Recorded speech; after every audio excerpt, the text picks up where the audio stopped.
হাইয়া আলা সালাহ, ঘাড় ফিরিয়ে চলে যাচ্ছ, এই গর্বের দিন টিকে থাকবে তো? You will be very proud for this that I am a very young and study.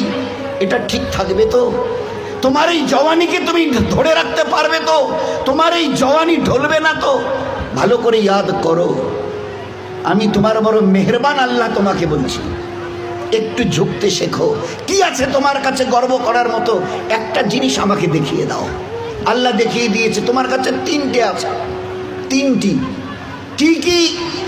এক, পায়ের নখ থেকে মাথার চুল পর্যন্ত নাপাক ছাড়া আর পাক বলে কোনো কিছু নেই তোমার কাছে। দেখাও একটা জায়গায়, এই জায়গাটা পাক আছে, বদবু ছাড়া খুশবু বের হয়, দেখাও। পুরুষ হওয়ার মেয়ে ছেলে, দেখাও না। খুলিকাল ইনসানু মিন নুতফা। আমি আল্লাহ জিজ্ঞাসা করছি, তোমার পরিচয়টা আমাকে শোনাবে। পরিচয়টা কি আছে আমাদের কাছে? ওই পরিচয় ছাড়া few back days we everybody were of a drop of a dirty fluid, nothing else. আমরা সবাই, আল্লাহ আমাদের পরিচয় জানতে চাইছেন। খুলিকাল ইনসানু মিন নুতফা। আমরা বড় ওই নাপাক মনির কাতরা থেকে আমরা জন্ম নিয়েছি। আমাদের পরিচয় few back days we are a drop of a dirty fluid. আমরা এক বিন্দু নাপাক মনির কাতরা, এর চাইতে বড় পরিচয়। আচ্ছা, তোমার পায়ের নখ থেকে মাথার চুল পর্যন্ত একটা জায়গা দেখাবে যেখান থেকে খুশবু বার হয়, দেখাও। নাক থেকে যদি করো, স্বামীও পর্যন্ত বলবে নাকটা একটু ঘুরিয়ে ওই দিকে।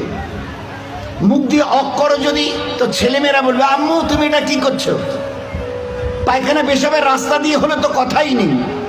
কান থেকে যদি কিছু বেরোয় তো কথাই নেই। চোখের এই জায়গা থেকে যদি বেরোয় তো পাশে কেউ বসতে দেবে না।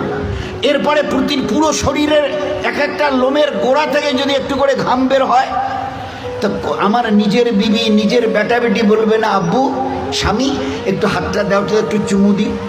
চুমু দি, ঘাম বেরোচ্ছে তো, তুমি তো হাজারো হলে আমার স্বামী, তুমি তো আমাদের আব্বু, তা একটু দাও না, একটু চুমু দিই। কেউ সবাই আব্বু একটু হাতটা সরিয়ে নাও না, ঘাম বেরোচ্ছে। এই তো তোমার পরিচয়, পায়ের নখ থেকে মাথার চুল পর্যন্ত বদবু ছাড়া কোথাও। তিন, খুলিকাল ইনসানু মিন জাইফা। তোমরা বড় দুর্বল। আমি জিজ্ঞাসা করছি, 3.5 হাতের একটা এইরকম শরীর, সুটাম চেহারা, আচ্ছা তোমার পিঠে কি বসে আছে? এইভাবে 2-3 বার দেখার পরে বলবে কই, দেখা তো যায় না। আচ্ছা, তা তুমি না খুব বুদ্ধির বড়াই করো, মডার্ন টেকনোলজি আর সায়েন্সের খুব গালগপ্প করো, তোমার নিজের পিঠে কি বসে আছে তুমি বলতে পারো না? বলে না, তা জানি না। আচ্ছা 10 মিনিট পরে তোমার পজিশন, অবস্থা কি থাকবে